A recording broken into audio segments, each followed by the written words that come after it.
ಕುಣಿಗಲ್ ತಾಲೂಕಿಗೆ ಭಾಳ ದಿನದ ಬೇಡಿಕೆ ಇದ್ದಂಥ ಏನು 3000 MCFT ನೀರು ಪಡೀಲಿಕ್ಕೆ ನಾವು ಕಷ್ಟಪಡೋವಂಥ ಹಿನ್ನೆಲೆಯಲ್ಲಿ ಇವತ್ತು ಏನು ಲಿಂಕ್ ಕೆನಾಲ್ ಮಾಡಿದ್ದಾರೆ ಅದನ್ನು ನಾವು ಬೇಡಿಕೆ ಇಟ್ಟು ಇವತ್ತು ಪ್ರತಿಯೊಬ್ಬರಿಗೂ ಕೇಳ್ತಾ ಇರೋಂಥದ್ದನ್ನು ತಾವೆಲ್ಲ ಬಲ್ಲರಿದ್ದೀರಿ. ವಿಶೇಷವಾಗಿ ಕಾಮಗಾರಿ ಶುರುವಾದಂಥ ಸಂದರ್ಭದಲ್ಲಿ ನಮ್ಮ ತುಮಕೂರಿನ ಜಿಲ್ಲೆಯ ಸಂಸದರಾದಂಥ ಸೋಮಣ್ಣ ಸಾಹೇಬರು ಉಪಮುಖ್ಯಮಂತ್ರಿಗಳನ್ನು ಬಂದು ಇನ್ಸ್ಪೆಕ್ಷನ್ ಮಾಡಿ ಅಂತ ಹೇಳಿದರು. ಅದರಂತೆ ಬಂದಿದ್ದಾರೆ.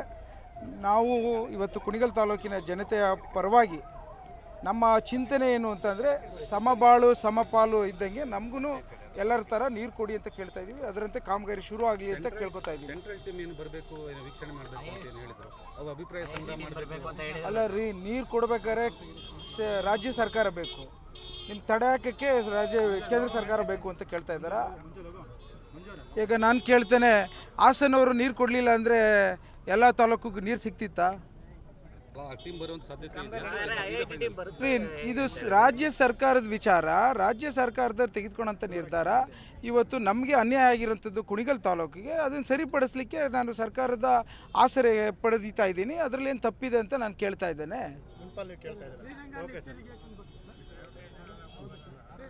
ಶ್ರೀರಂಗ ಲಿಫ್ಟ್ ಇರಿಗೇಷನ್ ನಮ್ಮ ಉತ್ತರದುರ್ಗ ಹೋಬಳಿಗೆ 19 ಕೆರೆ ತುಂಬುತ್ತೆ. ಅದನ್ನು 19 ಕೆರೆಗಳು ತುಂಬುವಂಥ ಒಂದು ಕಾರ್ಯಕ್ರಮ ನಡೀತಾ ಇದೆ.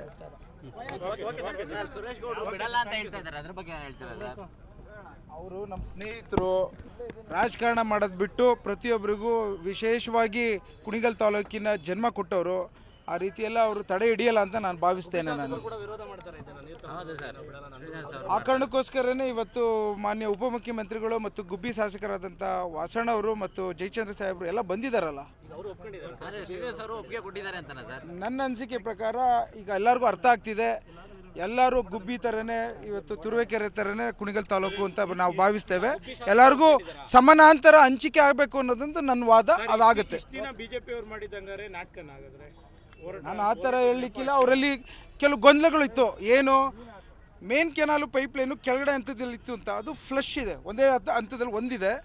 ಎರಡನೇದು ನೀವು ಯಾವ ರೀತಿ ಹಂಚಿತೀರಾ, ಈಗ ಒಂದೊಂದ್ಸಲ ಅದ್ರ ಪಾಡಿಗೆ ಅದು ಹೋಗುತ್ತೆ ಅಂತ, ಅದಕ್ಕೋಸ್ಕರ ಡಿಜಿಟಲ್ ಗೇಟ್ ಆಗ್ತಾ ಇದ್ದಾರೆ, ಸ್ಕಾಡಾ ಗೇಟು. ಇವೆರಡು ವಿಚಾರ ಬದಲಾವಣೆ ಆಗಿದೆ.